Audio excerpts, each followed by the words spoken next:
Halo semua, kembali lagi dengan saya Kak Doni di channel Doni Artsan.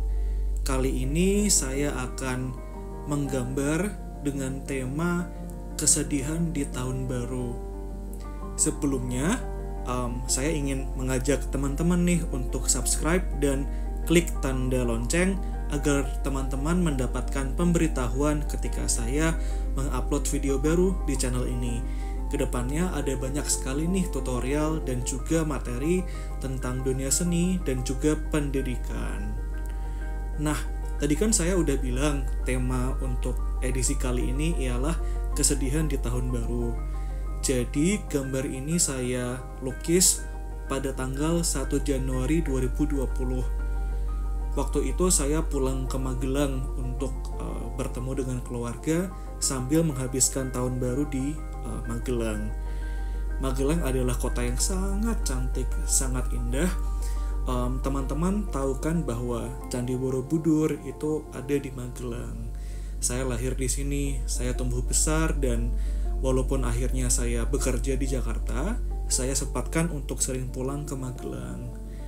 Nah, waktu itu saya mengendarai sepeda motor, biasalah mencari makanan. Di situ, di samping hiruk-pikuk perayaan tahun baru, ada anak-anak yang sedang berlarian, ada yang bersenda gurau, ada yang orang tua jalan-jalan.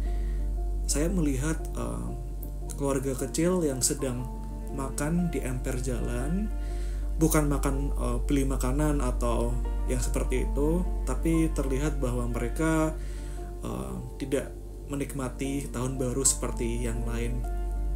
Saya kira mereka tidak merayakannya, namun ya hanya di sana makan seadanya di pinggir jalan.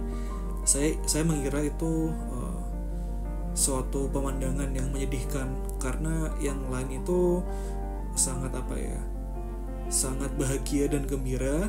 Namun keluarga kecil ini, seorang ibu dan beberapa anaknya terlihat sedih lah. Saya bisa membedakan mana yang makan di pinggir jalan makan street food, dan mana yang makan karena mereka tidak memiliki kemampuan ekonomi seperti yang lain. Di situ saya terenyuh hatinya. Saya juga melihat bapak-bapak tukang becak yang sedang istirahat. Mungkin mereka capek tahun baru, banyak yang meminta jasa mereka, sehingga di sore hari itu saya melihat mereka terlelap di atas becaknya mereka masing-masing. Itu yang menginspirasi saya menggambar lukisan ini.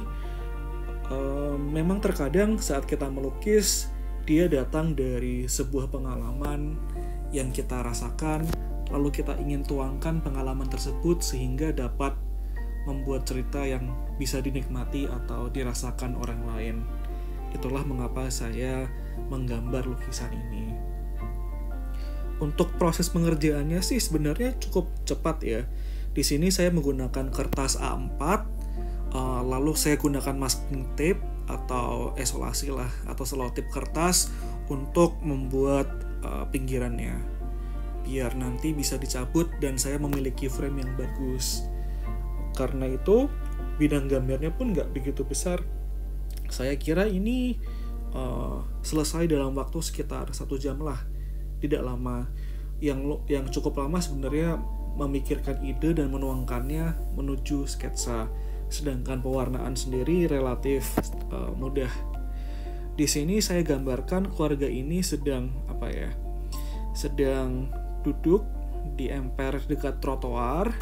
Mereka terlihat sedih namun berusaha tegar. Lalu di belakangnya saya gambarkan tembok yang sedikit berlumut. Saya gunakan perpaduan warna abu-abu dan juga hijau lumut untuk membuat efek usang atau istilahnya tua lah, sehingga temboknya terlihat tidak fresh untuk menguatkan image keluarga ini. Lalu saya gambarkan si ibu dengan pakaian yang banyak tambalannya, namun dia terlihat tegar. Lalu saya melihat anak-anaknya, mereka terlihat teduh, terlihat ya ekspresinya itu bukan terlihat sangat luar biasa, sendu lah. Mau dibilang bahagia enggak, mau dibilang sedih juga enggak, mereka sepertinya menikmati hidup. Itu yang saya ingin gambarkan. Proses pengerjaannya sekitar 1 jam. Seperti yang saya bilang sebelumnya, lukisan ini relatif mudah lah untuk digambar dan diwarnai. Saya harap teman-teman bisa mengambil manfaat dari gambar saya, bahwa banyak orang lain yang lebih beruntung dibanding kita, sehingga kita harus tetap bersyukur dan berusaha semaksimal mungkin untuk menjadi sosok yang lebih baik dan membawa hal yang baik untuk negeri ini. Saya pernah mendapatkan sebuah pembelajaran. Saya baca ini dari sebuah tulisan di internet. Ada dua orang keluarga, sepasang ibu dan anaknya. Ibu dan anaknya ini ada 2 pasang ya. Jadi ada ibu A dan anaknya, lalu ada ibu B dan anak B. Ibu A dan anak A melihat seorang pengemis di pinggir jalan. Sang anak atau anak A bertanya, itu kenapa ada yang di pinggir jalan? Terus si ibu A bilang ke anaknya, kamu harus rajin belajar ya. Kalau kamu tidak rajin belajar, kamu akan seperti itu. Itu suatu hal yang mungkin biasa kita utarakan ke anak kita secara secara tidak sadar lah. Kita bilangnya, kamu harus belajar, ntar kamu miskin atau kamu gagal atau tidak menjadi sosok yang sukses gitu. Nah, si ibu B, si anaknya juga bertanya yang sama, itu kenapa ada seorang bapak-bapak yang duduk di jalan dan tangannya menengadah meminta uang gitu. Si ibu B bilang ke anaknya, nak, kamu harus rajin belajar ya. Di masa depan kamu adalah orang yang dapat mengubah masa depan orang-orang seperti itu. Itu saya masih ingat sampai sekarang, bahwa mindset yang benar adalah you don't have to be afraid becoming them, but you have to be brave enough to change the destiny of them.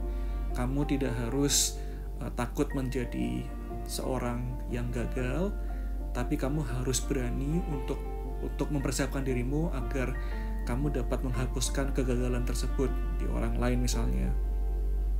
Itu ialah pembelajaran hidup yang terkadang ya saya pikirkan saat membuat gambar. It's the way I connect message and also art. Itu adalah sebuah cara saya untuk menyambungkan sebuah pesan atau cerita dengan seni. Ya, sepertinya gambarnya mulai selesai ya teman-teman. Untuk di bagian kanannya saya gambarkan seorang anak yang terlelap di atas becaknya. Lalu bapaknya melihat dengan geli nih, wah anak saya tidur nih di becak saya nggak bisa cari uang dong gitu. Di sini saya ubah yang saya lihat di emper jalan, yang saya lihat kan seorang tukang becak yang tidur di becaknya. Kali ini saya ubah dikit ceritanya, yakni seorang anak yang dia tidur di becak milik bapaknya. Ya, saya merasa it's the nature of art. You can twist the message, you can twist the imagery. Kamu bisa ubah sedikit apa yang ingin kamu tampilkan, tapi masih memiliki rasa yang sama. Itu yang ingin saya munculkan di lukisan ini. Aduh, saya tumben ngomongnya panjang lebar. Cuma ini emang yang ingin saya sampaikan, bahwa not all people on this world are born with the same luck as us. Tidak semua orang yang lahir di dunia ini memiliki keberuntungan seperti kita. Oleh karena itu, Kita harus menjadi sosok yang lebih baik lagi agar kita mampu mengubah masa depan mereka. Ketika kita memiliki anak dan anak itu melihat seorang pengemis atau orang yang bekerja di sektor-sektor menengah ke bawah, jangan takut-takuti mereka untuk jika gagal akan seperti mereka. Hendaknya kita semangati mereka untuk menjadi sosok yang lebih baik agar di masa depan kita dapat memberi dampak positif, memberi mata pencaharian yang lebih baik, bahkan mampu meningkatkan taraf hidup orang-orang tersebut berkat edukasi dan juga perjuangan kita. Itu yang ingin saya sampaikan. Nah, terakhir saya gunakan pensil 8B. Ini merek Staedtler. Cari yang 8B black. Ada tulisan black. Dan dia emang warnanya bukan biru seperti pensil Staedtler yang lain, melainkan warnanya hitam. Ini pengganti pensil EE. Zaman dulu namanya pensil EE, cuma sekarang namanya pensil 8B black. Gitu deh. Oke teman-teman, sepertinya sekian video kali ini. Semoga pesan saya dapat diterima dengan baik ya. Bisa dilihat juga, saya akan upload video-video lainnya. So, please subscribe and also nyalakan tanda lonceng agar teman-teman mendapatkan notifikasi ketika saya mengupload video baru di channel Doni Artsan. Sekian, selamat berkarya teman-teman. Ingat untuk tetap bersyukur dan terus berlatih berjuang agar masa depan kita menjadi lebih baik dan masa depan mereka menjadi luar biasa berkat kita. Salam Doni Artsan. Bye guys.